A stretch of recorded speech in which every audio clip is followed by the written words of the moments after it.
Hello everybody and welcome to Fire Force Season 2 Episode 15 Anime Review. The Colossal Tussle continues, this time inviting the White Clad into the mix. But that's, they just showed up at the end. There was some other stuff going on throughout, including Puppet Girl. I don't think she ever got a name, but she has puppets, like on strings. It's pretty freaky deaky how her face, and she's all about the kids, not like that.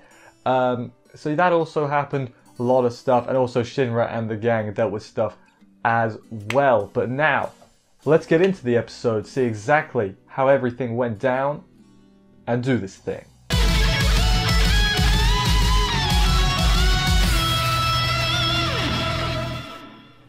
The alarms are going off for some reason. Why are the alarms going off? Well, that's because Nataku is having a thing, basically. He's the sixth pillar. It turns out he's having an Adola burst. Licht is thinking it might have something to do with what triggered it. Is Shinra might have triggered it by coming here, maybe that's what did it. Maybe Adola bursts trigger other Adola bursts, who can say. Calls discreetly, like on his little thingy phone, secret walkie-talkie we'll go with. Calls in Captain Obi and says, alright, let's get to it. They're immediately spring into action, and he's just like, damn, they were quick, I didn't even tell them everything yet. That's pretty impressive. Licht is like, okay, well, I gotta do the thing too, because, the 8th, they trust, they care about their compadres. So he opens the testing area to get Shinra out, tells him, hey, we're getting out here, we gotta avoid, we gotta go get the kid and leave, basically. And then some absolute joker tries to fight Licht, but he just knocks him out and he's like, nah mate, I'm not gonna lose at a nerd fight. And it's like, Licht, #1 nerd, get in there. Let's grab the kid and go. Kureno finally realizes something's up when Shinra leaves. He's like, what's going on here? And then they're like, hey, go and stop the 8th. And he's like, there's probably some weaklings I can go deal with, so I guess I'll do just that with old Kureno. He's a creepy man. His eyes do creepy things this episode. It's a little bizarre, actually. The 8th continue their drive to the area, I guess, when their car is flipped by an unknown assailant. It was a puppet, but it flipped in. It's really small. How did it do that? Well, it's the it's the woman, sorry, who was watching the kids, and she's a bit creepy. She's gonna fight them. Meanwhile, Kureno's already got Nataku. Just a brief interlude there, but back to the woman.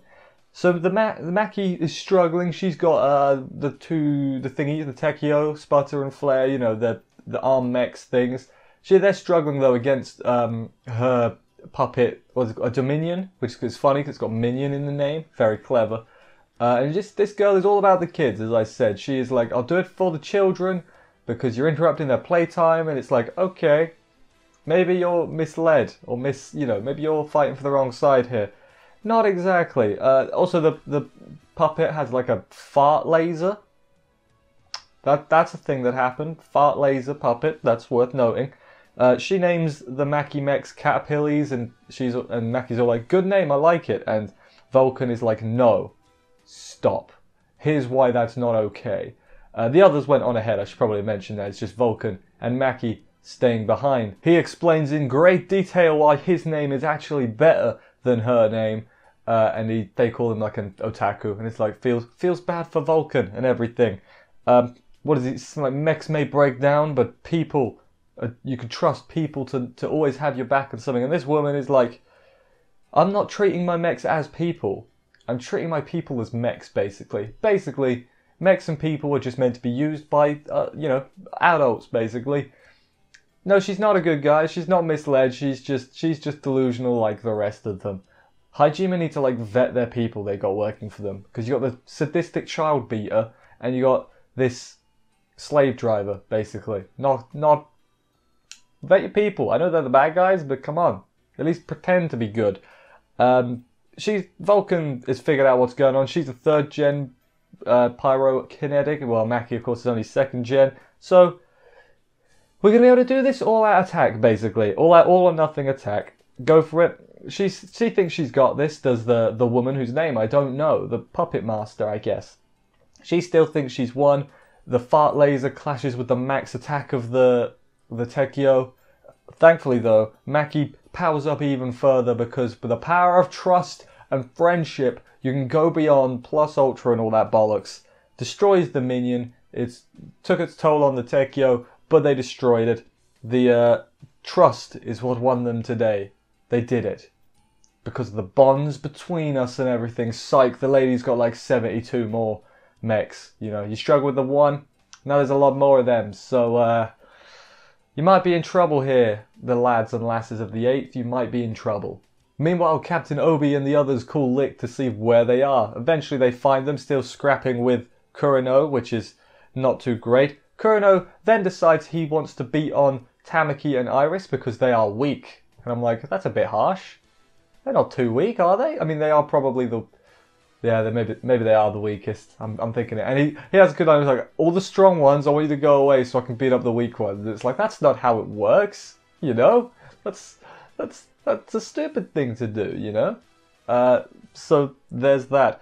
Meanwhile, Inca and Charon of the White Cloud are watching the whole thing unfold. We get introduced to a new character, Ritsu, the Protector Maid. So I guess all the what are they called? The pillars have got their own like protector. So Inca's got this one. Charon is supposed to be Hormea's, but Hormea said piss off basically. So they're watching. They're gonna grab Nataku instead because hey, they're the bad guys. We got no time to mess with you right now. Charon jumps in and attacks Kureno and actually quite easily bests him. And you know the White Clad get Nataku now, and Shinra's like, "What are you guys doing here?"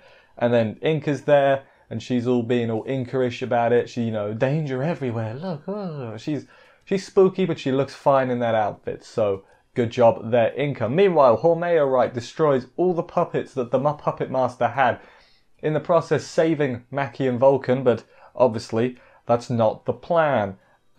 Vulcan, it says, I'm going to go get Arthur, you hold him off. So it looks like we're going to have a three-way fight between Hormea, Maki, and Puppet Master next week, while Vulcan grabs Arthur. Arthur, of course, is with the others right now. My guess is we're going to get Shinra versus Charon versus Kureno, and then eventually Arthur versus Hormea versus the Puppet Master next week, presumably. I could be wrong on that, though. Of course, we're going to have Maki replacing Arthur in that first Thor. My guess is he'll arrive just in the nick of time to save her, but who knows? But then, what does the Puppet Master do? She launches the giant Dominion mech. My guess is this is the final form of the mech. It has a proper launch sequence like all those old anime. It was very funny. And that shows up, and that's where we ended it. And Maki's like, it's all stretched. Like, presumably talking about the clothes or something. I don't know. So that was where we ended the episode. Bit of a weird ending. Ended just when it was getting good, I would say. Not that it wasn't good beforehand, but it looked like it was going to get really good. But in this episode of a fight, basically it was just one big old fight. It was most of the episode. What was my favourite part though? Let us find out. So I thought about going for the big old fight for my favourite part, but now let's just put a bit of comedy in here. Flipping Lick's nerd punch was like, I'm the strongest of all the nerds. Like that got a chuckle out of me. So it gets to be my favourite part of the episode. Yeah, no, it was a good episode.